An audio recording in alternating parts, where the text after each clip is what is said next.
I'm joined by a good friend of mine and a lovely person and the most talented man I think I've ever come across, Nile Rodgers. I think I ticked a bucket list there, man. Like, I grew up, like, my mum would play Chic records and just your records, anything you were involved in around the house all the time. She's a crazy 70s fan. I mean, to work with you is like, just like, but especially on top of that, I spent about a year trying to rip off everything you'd done on that Daft Punk album was sending me crazy trying to do that. So then to actually work with you after that was crazy. But then I think, honestly, that was a real bucket list moment for me to walk on stage and perform that song with you and Chic was just like, what is life? I was like, what is it? Does this even exist anymore? No, honestly, and it was absolutely mad. It's you know, man, and I think you could totally relate to this.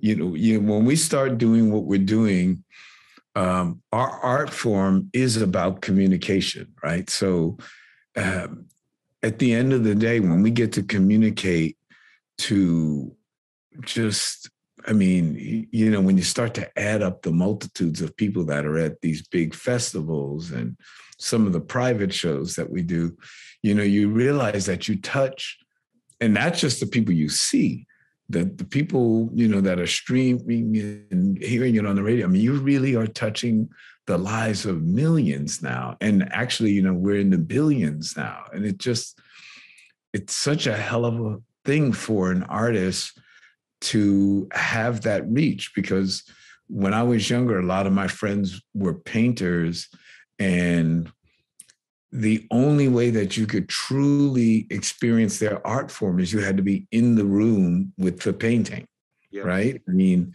and the fact that you can either be in the room or in the audience with us, or you can hear it via whatever platform you listen to music on.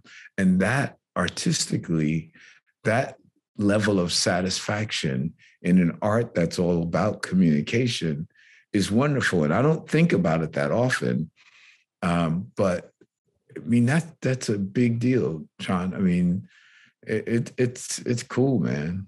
I think I was talking about Rudimental before. We went back to, because it obviously, for me, started with them guys. Before that, I was living in Piers, who's in Rudimental, his mum and dad's house, taking government money and just focusing on music and not really getting anywhere.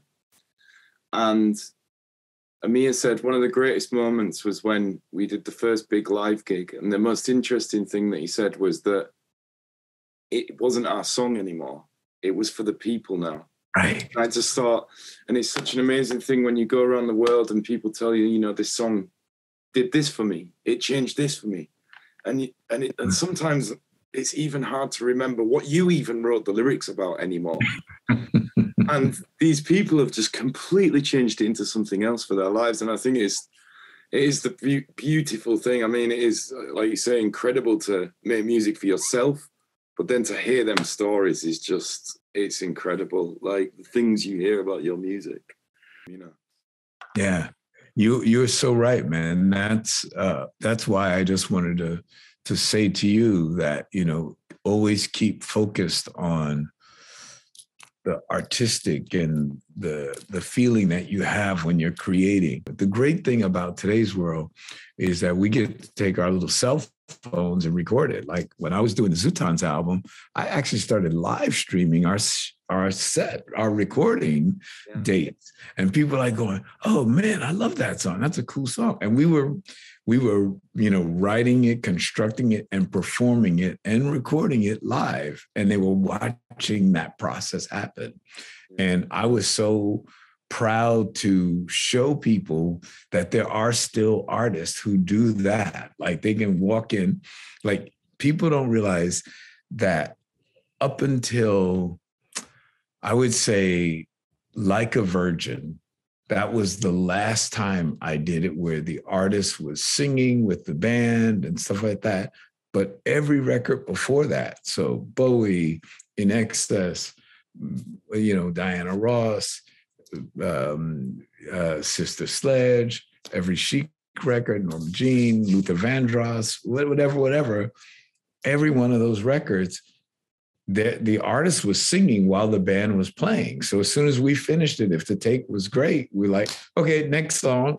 Yeah. And that's why in my life, you don't see a bunch of albums that come out with alternate takes, because there are none. It's just one Let's Dance. There's just one We Are Family. There's just one He's the Greatest Dancer. There's just one Good Times.